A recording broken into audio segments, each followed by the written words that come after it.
Eleanor Prescott had spent years mastering the art of control, in the boardroom, in the courtroom, in the mirror.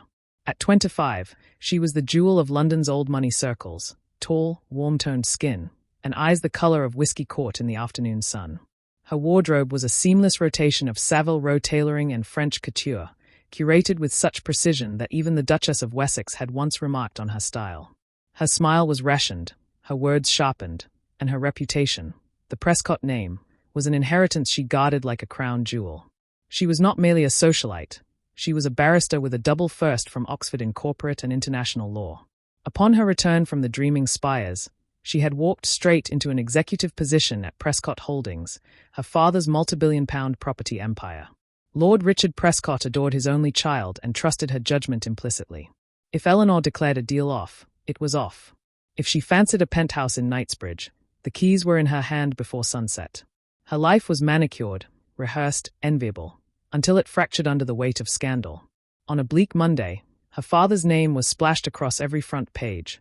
Allegations of bribery, fraudulent contracts, and a collapsed overseas development deal. The BBC dissected it, the Times speculated over it, and Tatler whispered it through their society columns. The Prescott's gilded name was suddenly brittle, and whispers that had once carried admiration began to drip with schadenfreude. The truth, Eleanor learned, was darker than even the headlines dared suggest. Her father had entangled himself with men who operated in Westminster's shadows, the kind of men who could erase a surname from history. Chief among them was Lord Julian Markham, a life peer with the power to destroy Richard Prescott with a single parliamentary statement. But Markham did not move to finish him. Not immediately. Instead, he made an offer. The author's name was Alexander Markham, his only son.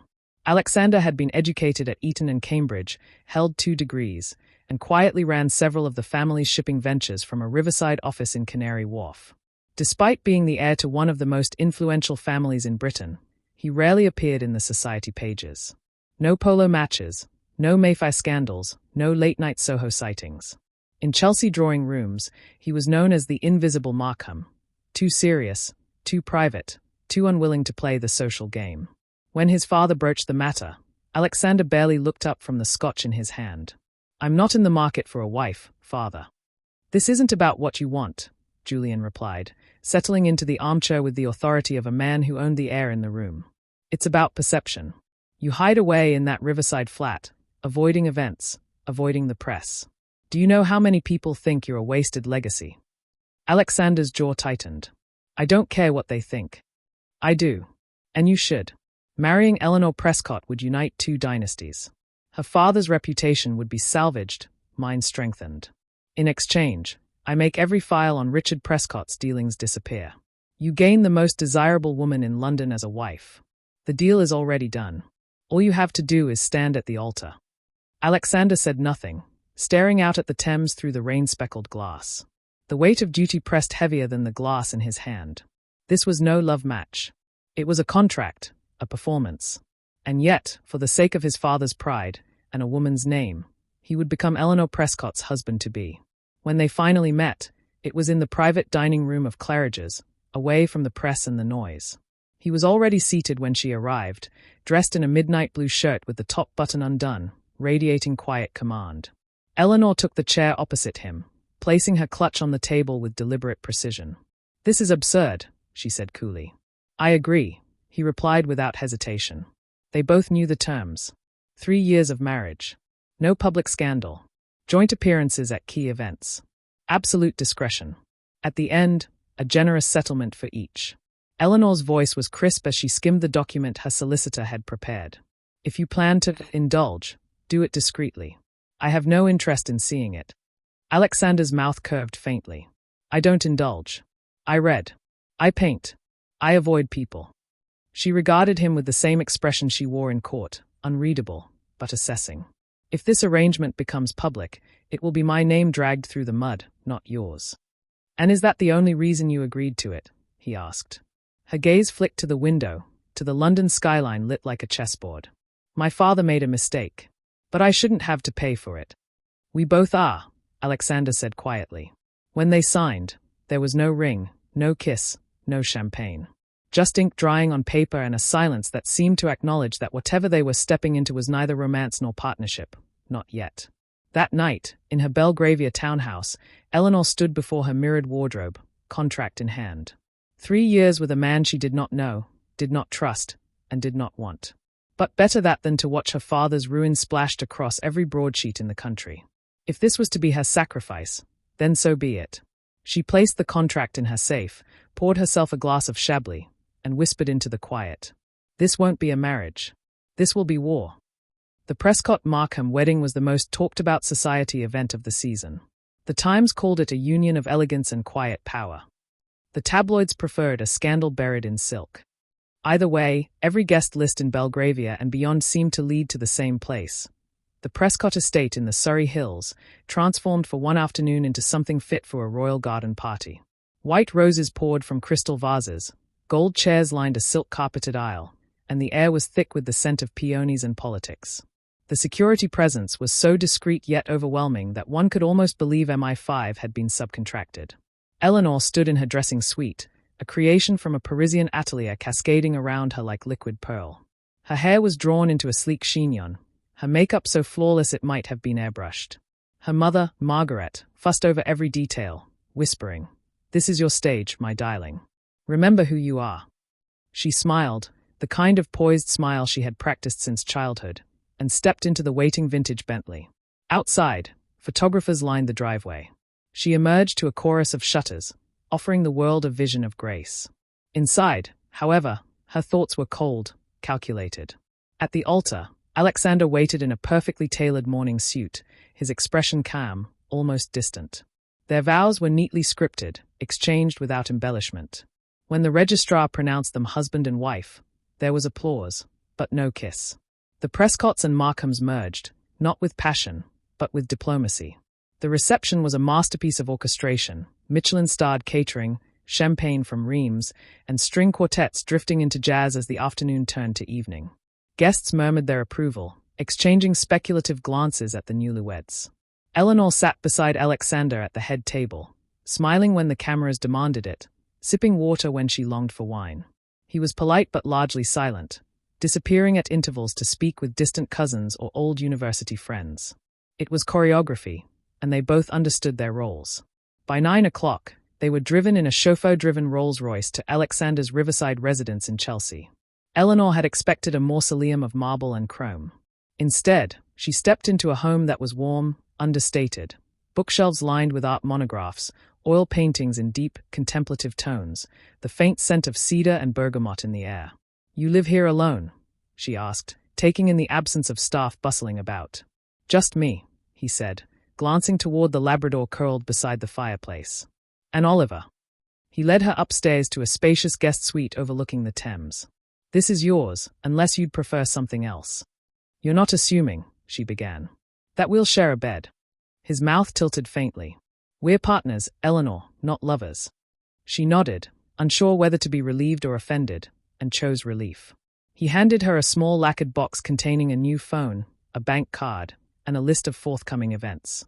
"These are for appearances," he said. "We'll need to host dinners, attend charity functions. Once or twice a month, no more. The rest of the time, you're free to live as you wish, provided you don't drag the Markham name into the headlines."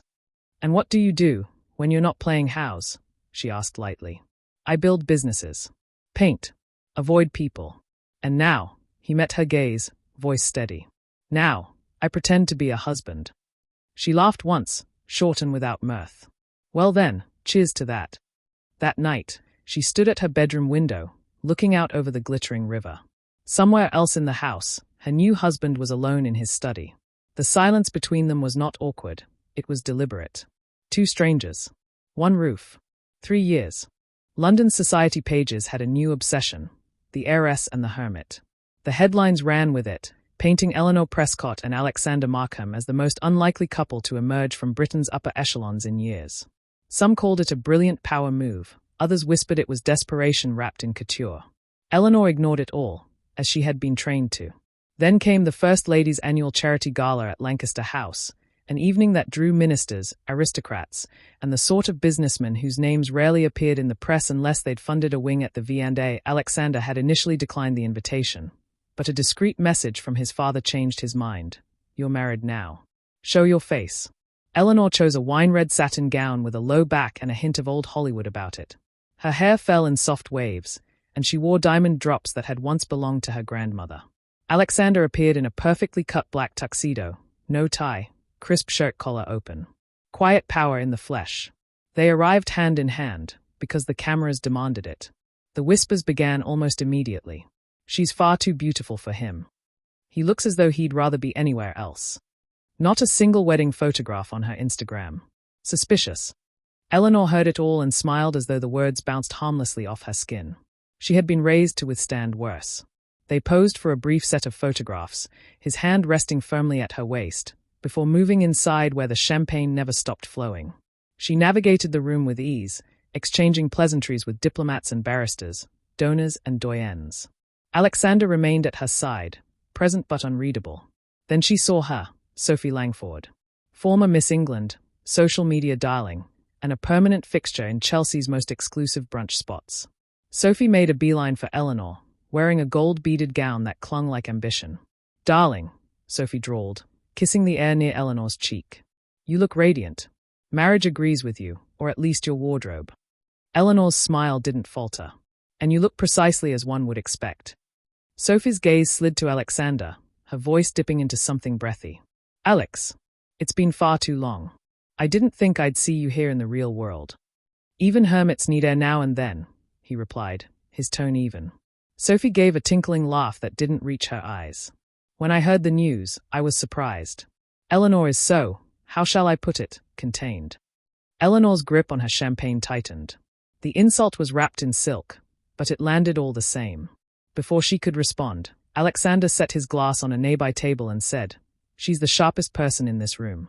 She's strategic, gracious, and unlike you, Sophie, she doesn't need filters or followers to prove her worth." A hush fell over the group. Sophie's smile faltered. "Well, I'll let you enjoy the evening." She vanished into the crowd like smoke. Eleanor turned to him. "Why did you do that?" "Because she was out of line. And I'm not in the habit of letting my wife be insulted." The word wife hung between them. It wasn't romantic, wasn't even flirtation, but it was respect, and in their world, that was rarer than affection. Later, back at the Chelsea townhouse, Eleanor removed her earrings in front of the mirror, catching Alexander's reflection in the doorway. "You didn't have to defend me," she said. "I've handled worse." "I know," he replied. "But perhaps you shouldn't have to handle it alone anymore." She glanced over her shoulder, masking the flicker of warmth that threatened to betray her. "That sounds dangerously close to care." "Don't get used to it," he smirked. She rolled her eyes, but something in the air between them had shifted, a crack in the wall, small but undeniable. And sometimes, a crack is enough to let something grow. When Alexander mentioned his cousin's business retreat in the Cotswolds, Eleanor barely looked up from the legal brief she was annotating. "A weekend away," she said, her tone dry. "We hardly speak during the week." "We speak enough," he replied, a faint trace of humor threading his voice. "Besides, my cousin's circle is influential. If we don't turn up together, it will raise questions." Eleanor sighed, setting her papers aside. "Fine, but I'm not playing dress-up for your friends." "You never have to," he said lightly. "You're the center of every room without trying." She looked up in surprise, but he'd already left the room. The estate was a converted Georgian manor, set amid rolling hills and tall cypress trees. The gravel driveway was lined with vintage Bentleys and understated Land Rovers. Inside, the air was warm with the scent of wood smoke and mulled wine. From the moment they arrived, Eleanor felt the eyes on them, curious, assessing. Her emerald green silk jumpsuit caught the light as she moved, her heels clicking against polished stone. Alexander, in a navy cashmere jumper over a crisp shirt, walked beside her with the unbothered stride of a man who never had to prove himself. "Marriage suits them," she overheard one guest murmur. "His changed. His visible now." Not all the attention was subtle. Several women, clever, confident, and entirely aware of their allure, lingered a little too long in Alexander's orbit. One in particular, Talia Grant, a family friend with an easy laugh and sharper wit, seemed determined to stake her claim on his history. "Do you remember our trip to St. Tropez?" Talia asked him during the cocktail hour, her manicured finger circling the rim of her wine glass. "You swore you'd never come back married." Alexander's smile was polite, his tone even. "Well, I've been known to surprise myself."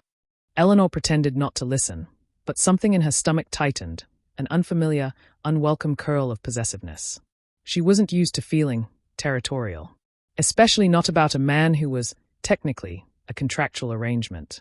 Later, after the crowd had thinned and the candles burned low, she sat on the terrace of the guest suite, arms crossed against the cool night air. The hills stretched into the distance, silvered by moonlight. Alexander joined her, 2 steaming mugs in hand. "You've been quiet since dinner," he said, passing her one. "Didn't feel like speaking," she muttered. "Was it Talia?" he asked. She froze, but he continued before she could answer. "She's harmless. And irrelevant. You've known her a long time?" Eleanor asked. "Yes. Have you?" She stopped herself. He tilted his head. "Slept with her?" "No." Something in the air shifted. Eleanor lowered her gaze. "I'm not used to feeling jealous," she admitted. "But watching her talk to you like she owned the memory of you, it bothered me." He moved closer, his voice low. "I haven't been with anyone since this arrangement began, Eleanor." Her heart gave an odd thud. "Why?" "Because somewhere between pretending," he said, brushing a curl from her cheek, "I started wanting this to be real." When he kissed her, it wasn't hurried, wasn't fiery, it was reverent. His touch was careful, deliberate, as though she were something rare. The evening unfolded in slow, hesitant movements, as if they were both afraid to break whatever spell had descended over them. When he reached for the silk tie of her robe, she stilled. "Are you all right?" he asked gently. She nodded, though something in her eyes gave him pause. "You've done this before, right?" "No," she said softly, avoiding his gaze. "I always thought I'd wait for someone who truly saw me." He stared at her, something unspoken passing between them. The poised, sharp-witted barrister, the woman who had ruled the London social circuit with a raised eyebrow, had chosen him. "Are you sure you want me to be your first?" he asked. "I've never been more certain about anything," she whispered. What followed was not clumsy or rushed. It was patient, deliberate, and unguarded. For the first time, neither of them was performing. Eleanor woke the next morning to sunlight warming her bare shoulder and the weight of Alexander's arm draped protectively around her waist. She didn't move. Not yet. For once, this didn't feel like a contract. It felt like something real. They had been home in Chelsea for barely a week when it arrived, a plain envelope, slipped under the gate in the dead of night. Inside was a flash drive and a single sheet of paper. "If you don't want your father's offshore accounts broadcast to the Parliamentary Ethics Committee, deliver £500,000 within 7 to 2 hours. Eleanor read it 3 times, her hands tightening with each pass. She carried it straight to Alexander without a word. He glanced over the note once, then the drive, before looking back at her. "You all right?" he asked. She nodded, but her voice trembled. "If this gets out, my father won't just go to prison. The Prescott name will be obliterated. And I'll be the barrister who defended a thief for a father." Alexander didn't reply. Instead, he walked to the window and dialed a number, his voice clipped, authoritative. He spoke to 2 people in quick succession. One was clearly a security contact. The other sounded like someone who operated in less official channels. Eleanor followed him. "What do we do? Pay them? Go to the police?" "No police," he said. "Then what?" He turned, eyes blazing in a way she had never seen. "It means no one threatens what's mine." "I'm not." "Yes, you are," he cut in firmly. "You're mine, Eleanor. And if they come for you, they go through me." The next 48 hours unfolded like a well-rehearsed operation. Alexander tightened the estate's security. No one came or went without triple clearance. A discreet tech team dismantled the flash drive's encryption and traced its origin to a former Prescott Holdings associate, a man her father had cut off years ago after a failed joint venture. "Bitter, broke, and desperate," Alexander muttered. "And foolish enough to think you're an easy target." Eleanor saw him differently in those hours. The quiet, elusive man she had married was replaced by someone altogether more commanding, strategic, ruthless.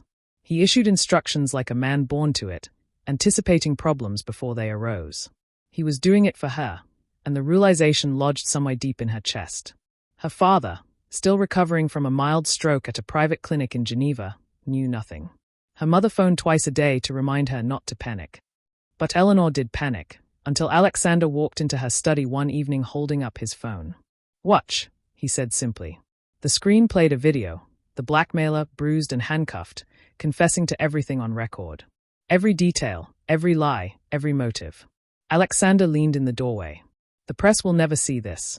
The footage is stored securely in multiple locations. And the money? It never left my account. Eleanor stared at him. How did you? I told you, he said quietly. No one touches you. Ever. Something in her gave way. She crossed the room and wrapped her arms around him, burying her face in his chest. You didn't have to go this far. Yes, I did, he murmured. You're not just a contract anymore. You're my piece. My person. Her throat tightened, and for the first time since their signatures had dried on that agreement, she allowed herself to believe that maybe, just maybe, this could be more than survival. The rooftop terrace was awash in the amber glow of London's evening sky. Eleanor and Alexander sat side by side, the soft strains of a jazz record drifting out from the open French doors. He had just finished telling her the blackmailer's final statement, how the man admitted that she had only been a pawn to get to her father. How Alexander had ensured, personally, that he would face the full force of the law. Eleanor listened, nodded, and yet her calm was deceptive. Beneath it was a storm. What unsettled her most wasn't the threat itself. It was the realization of just how fiercely Alexander had stepped in to protect her. It wasn't duty. It wasn't performance. It was something else entirely. She set her glass of Sansa down and turned to him. Alexander, she said, her voice low, there's something I need to tell you. And I'm not saying it because I feel grateful, or because you saved me. I'm saying it because it's true now, and I'm tired of pretending this is still just a contract. He waited, eyes steady. I think I'm falling in love with you. The words hung between them, fragile and untested. He didn't flinch. I love you too, he said, his tone even but his gaze alight. And I don't just want this arrangement to work. I want us. All of you. The woman who fights her battles in stilettos. The daughter who stood down disgrace to protect her family. The woman who trusted me when she had no reason to. Her lips trembled. You're serious? I've never been more serious about anything, he replied. If you want out after the 3 years, I won't stop you. But until then, I'll spend every day showing you why staying is the better choice. She took his face in her hands. I don't want out. I want to stay, not for the contract, not for appearances, but for us. I want to build something real. That night, they tore the contract into pieces together, scattering the fragments across the polished oak floor. There would be no more pretense, no more clauses or timelines. In the months that followed, their life transformed. Eleanor scaled back her court appearances to launch a pro bono program for girls entering the legal profession. Alexander introduced her to his creative tech startup team and made her his co-lead advisor. They appeared in public together not because they had to, but because they wanted to. One evening, as they shared supper on the balcony, he said quietly, I never proposed to you properly. A few days later, she found the terrace transformed, candlelight, blush roses, and the city spread out like a glittering map beneath them. He took her hands. Eleanor Prescott, he began. You married me once because we were told to. Will you marry me again, this time because I choose you, in every life, in every world? Her answer was a whisper, a laugh, and a sob all at once. Yes. Always yes. A small, private ceremony followed, windswept and beautiful on a Cornish clifftop. No press. No politics. Just them, a handful of friends, and vows written by their own hands. 5 years later, the Markham estate was no longer just Alexander's home, it was a family's. Eleanor, barefoot in the garden, was watching their daughter, Sophie, race across the lawn in a lemon-yellow dress. A Labrador bounded after her. In Eleanor's arms, a baby boy slept soundly, his dark lashes curled against his cheek. Alexander approached, older, warmer, his smile crinkling the corners of his eyes. He bent to kiss her forehead. Do you ever think about how it started? She asked. The contract marriage to save your father's name, he said with a half-smile. Yes. All the time. Because it brought me to this. To what? To us. To you. To the life I never knew I wanted. She leant into him, her heart full to the brim. We found each other in the most unlikely way, Alexander. And I wouldn't change a thing. Promise me, he murmured. When the world gets loud again, when the children are running wild and work pulls us in every direction, promise me you'll still choose me. She smiled through the golden dusk. Every day, in every version of this life, I'll choose you. As the sun sank beyond the garden wall and the first stars pricked the indigo sky, they sat together in the quiet, knowing theirs was no longer a love born out of bargain, but one built, kept, and chosen again and again.